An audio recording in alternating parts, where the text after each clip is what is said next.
He says, give, and it shall be given unto you, good measure, pressed down, shaken together, running over, shall men give into your bosom. For with the same measure that ye meet withal, it shall be measured to you again.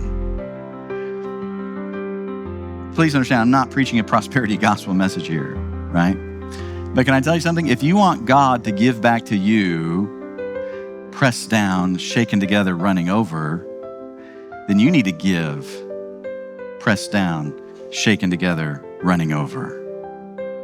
We have this idea, well, I'll give God $5 and that means he should give me $50. Look, this is not a prosperity gospel, right?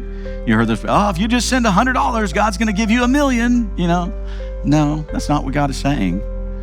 And notice he said, shall men give into your bosom. You know how God meets people's needs? Through other people.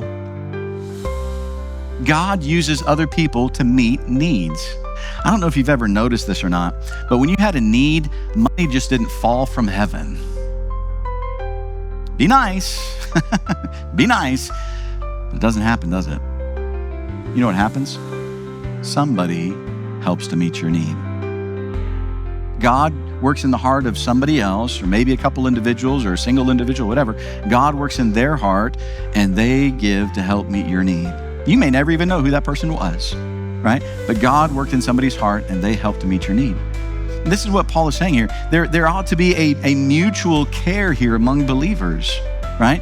Hey, we're giving not just to get something out of it, right? We're not giving, all right, I gave God, now you got to give back to me. All right, come on, I'm waiting. That's not a willingness to give. That's not the right heart in giving.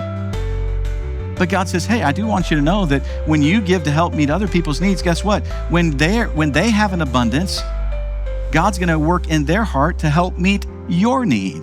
Just as like you have an abundance and God's going to work in your heart to meet somebody else's need. There's a mutual care that is here.